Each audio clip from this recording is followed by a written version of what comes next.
everyone, welcome to Empowered by Iron, a podcast for female strength athletes by female strength athletes. And we are your co-hosts, Mary Morton, PhD candidate, and Kristen Lander. And today we're going to talk to you guys about calming the fuck down. So Kristen came about this idea, I think, because you've been injured and you've kind of been seeing a lot of people. You're getting back into lifting. A lot of other people are getting back into lifting. It's summer. There's a lot of vacations going on. Yeah. And people are kind of, you get back in the week that you get back, it's like a shit show. It's almost like you've never lifted, depending on how long you take a break or whatever. Yeah. So I have a lot of my nutrition clients that are taking vacations right now, and I just know not calming the fuck down. They're not calming down. Nothing against any of you guys, and then just a lot of people in the gym. This is just a high time for vacations. So, and then everyone comes back from their week vacation, freaking out about everything, and So we're going to talk to you guys a little bit about what to expect when you get back into the gym and with your nutrition after you've been on vacation, and how to calm the fuck down. Yes, and we'll get a little bit into the sciencey part of it too, and talk about your CNS and all that good stuff. So yeah. So when you go back to the gym, let's start there. Let's start with the gym. When you go back to the gym after a week off, don't freak out when the weights feel heavy. They're going to feel heavy. And it's okay. You didn't lose your strength. I promise in a week you really didn't technically lose your strength. What is really happening is that your nervous system isn't primed the way that it was. So you might, quote unquote, lose 5 to 10% of your strength, but it's going to come back within 2 weeks. And it's just simply that here's a really good reason why, is that your strength performance depends on the ability of your nervous system to appropriately activate your muscles. And we all know that when your muscles contract, it's actually nerves that are in there, little axons shooting signals saying, hey, contract, you got some heavy weight on your back. Squat, move, Right. And the more you do it, the better your nervous system is at turning on and coordinating all those muscles. And so when you train in the 1 to 3 rep range, which we're all strength athletes, that's probably the bulk of all of our training. That's the bulk of my training. Mm-hmm. So you're losing, that's neural adaptation. When you're training in the 1 to 3 rep range, there's a lot of CNS activation there. A lot of your strength gains are coming from adaptations your central nervous system is making.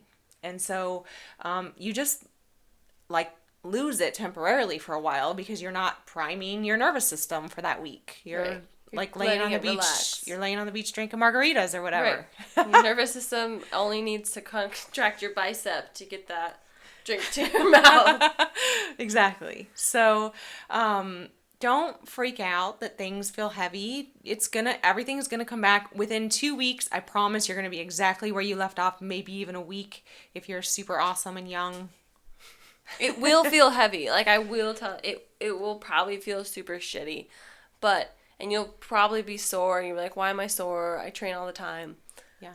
It's going to be fine. Just keep with it. The worst thing you can do is not squat or do something that you need to do the day after you don't feel great. So let's say you have your coach programs for you, bench and deadlift on your first day, and then the next day you're supposed to come in and bench and squat. Well, your chest is going to be super sore, but the worst thing you can do is not do it. Yeah. Now you can, if you're super, super sore and you can't for the life of you bench what they have programmed for you, talk to your coach and just say, hey, is it okay if I decrease? But don't not do the movement. That's the whole point. Right. You've got to do it. You've got to get your central nervous system firing again. And that's also just good for recovery, to just keep doing it. Right. It's so frustrating for me with some of my clients. I'll be like, well, squatting felt like crap today. I'm like, okay, well, you should have squatted Monday. How did Monday feel? And they're like, oh, well, Sunday didn't feel good. I'm like, okay, so you haven't squatted in 3 days. That's why. You need to get back on it. So it's not even that you took a week off. It could be that you're just not being consistent, which is a whole nother topic. Right. And whole nother topic. The other thing that I want to mention is that when we talk about this quote unquote strength loss that occurs, I'm not talking about during a deload week, because during a deload week you're still activating your central nervous system. You're still doing the movements, right? And now that could bring up a whole nother topic of should you take an entire week off as a deload or just do lighter weights of each movement. Chris and I are both of the thought of no. I mean, maybe 2 days before you do your lift or your competition or your max or whatever, maybe take those chill days, but... Oh, yeah, you've got to taper for a meet, for sure, unless you're just training through it. But a deload, like, I think we're both under the idea that you should still go to the gym and do movements if you can during a deload week. During a deload, absolutely you should. I think the worst thing that you can do if we're talking about like, hey, I want to maximize my training, the worst thing you can do is take a week off. Now, for real life, we need to take time off. We need to go to the beach or go to the mountains or whatever, like get away from the world for a little while. That's totally normal. But in terms of maximizing your training, there's people out there, if you read the interwebs, if you read the internet, all the internet, you'll find people out there that say, oh yeah, every, 8 to 12 weeks, you should just take a week off of training as a deload. I think that's awful. And they're talking about not even stepping foot in the gym. I think for those of us that are serious athletes, that's a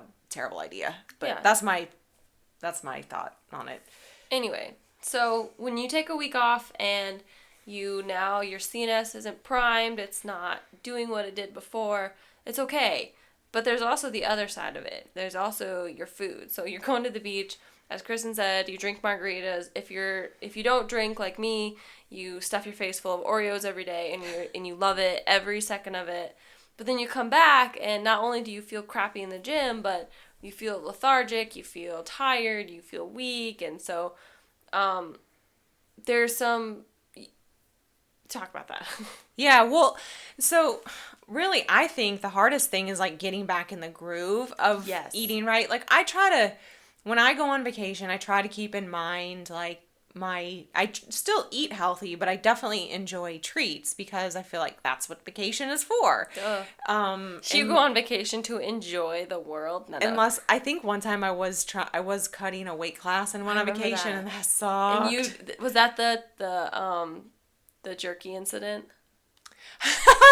That was a mini vacation. That was to go to a family wedding in the Midwest. Yeah, I ate beef jerky every day. Is like I was planning out my macros and I had everything planned for every single day, but did not account for this new beef jerky that I bought and didn't pay attention to the sodium levels, and I gained like 4 pounds or something stupid.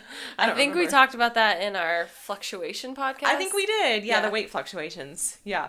Well, I think the hardest thing when you come back from vacation is just like getting back on track with your diet, because you had all these treats. And when I say diet, I don't mean like trying to lose weight. I just mean your nutrition plan. What you intake. Yeah, I had someone when I was on vacation. I just got back from vacation, so that's perfect time. So I had someone say, because they're following a specific diet, and they're like, oh, no, I'm not trying to lose weight. And I had a conversation with them, and I said, no, a diet isn't necessarily that you're losing weight. It's just what you put in your body. Yeah. So my diet's more plant-based than yours, and we just have different goals. But that's fine. It doesn't mean you're losing weight. Right. Anyway. Right. So getting back on your normal nutritional plan, I think, is difficult. And so I came up with a couple of tips that I think really help. And one of them is just pounding water, just drinking a lot of water. Oh my God. That is probably the best, because usually when you come back, you're high in sodium, you're slightly bloated, slightly dehydrated, and you think you're hungry. Right. But you're really just thirsty. You're thirsty. Do you know that? It's super common. Like our reflex for thirst is like food. It's so easily mistaken for food, for being hungry. It's crazy. So my husband always, I don't know if I should say this, my husband always says that when he and his brothers were growing up and they would complain of being hungry, his mom would tell them to drink water, and he brings that up all the time. Like, we were growing teenage boys, we needed food, not water. But she had a really good point. He obviously suffered. What was he, 6'3" and almost Olympic champion? Yeah. Almost went to the Olympics. He's a big guy. Yeah, he did not suffer at all. Well, so last night, I just got home. last night, I mean, I didn't eat crazy yesterday because we're flying all day, but I came home, we had a dinner, and then I was like, oh, I want some rice cakes and peanut butter. I had like 3 or 4 of them, and I was like, oh man, I really wasn't hungry. I was You were thirsty. thirsty. And traveling dehydrates you. Yeah, because you don't want to be peeing 1,000 times on the plane. Well, even just the pressurization of the cabin, it's really low humidity. The air's really dry, so it's going to dehydrate you, and you might think that you're hungry, but you're not. You just need to drink a lot of water. So drink lots of water when you get back. Don't freak out if you weigh yourself regularly, if the scale increases for a couple of days, that's totally normal. You probably ate food that you don't normally eat. You're probably retaining water because when you're dehydrated, you actually retain more water. So it's just the weight's gonna be up. It's gonna come back down. Like, just calm down. It's okay. You didn't ruin in a week's time. I promise you didn't ruin everything unless you were at like cake eating contests every day. You'd have to eat an extra 3,500 calories like Right. each week or each day. Yeah. To gain real weight. You right. might gain an actual ½ pound, but that's not a huge deal. Right. So my tip then for kind of like getting back on track with like wanting to eat healthy food, because I love vegetables and I like to eat really healthy and I like the way I feel when I eat really healthy. But if I fall into a trap where I've been having if I've been having too much sugar on vacation, it's really hard for me. Like, I'm like, I don't want vegetables. Hard. Gross. So like, you should have it, but I'm sure many of you felt this. You're like, oh, I shouldn't have that extra donut. But what's another donut? But it's vacation. Yeah. So my favorite way of getting back on track is to have start your day off with some smoothies. So make a smoothie for breakfast and my favorite right now is you guys are gonna die. It does not taste bad.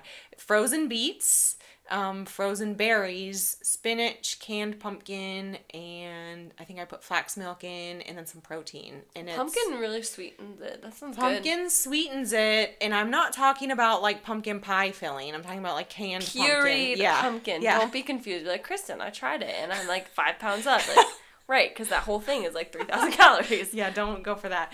But it's a lot of fiber, and then it's a lot of if you've got protein in there, you got a lot of protein. You've got a lot of really good veggies. It's going to keep you full, and it's going to make you feel good.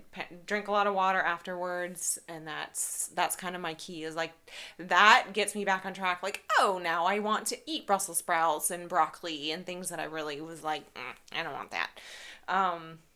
And then the other thing too is like just making sure that your fat sources are healthy fat sources. Yes, that's a good one. Mm-hmm. That is a really good one. Mm-hmm. We have a friend who told me he went to the beach, and when he came back, he felt depressed. Not like he was like, oh, I made bad food choices. Like he ate different than he normally does, and he felt depressed because of the shitty food he was eating. So spending a couple of days really focusing on food quality really helps.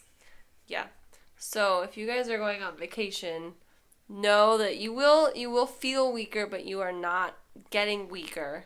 Right. Unless you're not being decent about your protein intake. So just keep that in mind. But even that, it's not a huge deal.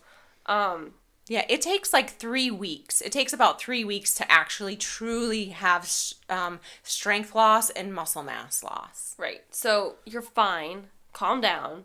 And with your nutrition, once you get back, make a plan. Say, okay, maybe you don't want to count the first week, but just say, if you're counting macros the first week, maybe just say, okay, I'm going to eat vegetables every meal, or I'm going to drink a gallon of water a day, or whatever. Get yourself in a plan, in a regimen. You know, for me, I follow a plant-based vegan diet, so I know that I had some non-vegan treats when I was gone. So my first week back is just eat the normal plant-based stuff that I eat, lots of veggies, but don't worry about tracking. Just get back on healthy foods. And I think it's important to have those goals, because otherwise you may feel completely defeated. Like, you come back and you try to be perfect right away, and that may be a little overwhelming with now that you feel weak, and so you get home and you just want to cry and you just want to eat all the sweets because now you can't squat 500 pounds like you did before. Right. That's the biggest thing is like be easy on yourself. You were just Calm on the fuck down. vacation. You're supposed to be calm and cool. Like don't freak out. Nothing bad happened. It's gonna take a little bit of time to get back into the groove of things and just be easy on yourself. Don't Calm the fuck down. calm the fuck down. It's fine. You're fine. It's fine. We're fine. Anything else to add? No, that's it, you guys. Just keep calm. And while you're keeping calm, make sure you check out our Instagram at empoweredbyiron.com. Or at Empowered by Iron. And then our website at www.empoweredbyiron.com. It's all right. Mary had a little social media break while she was gone. She's confused. It's okay. I forgot how it all worked. And then make sure you're subscribed to our YouTube channel. If you guys aren't subscribed on iTunes to our podcast, make sure you are subscribed there. Leave us a review if you feel compelled. And Kristen she has her own nutrition coaching business, so check her out at fiercelyfueled.com, and you can email her at fiercelyfueled. I can never remember if it's Fiercely Fueled Nutrition. No, just Fiercely Fueled. Fiercelyfueled@gmail.com, but you have a contact page on your website anyway. I do. So, until next time, I think that's it. All right, calm the fuck down. Calm the fuck down, guys, and we'll see you next week. Bye.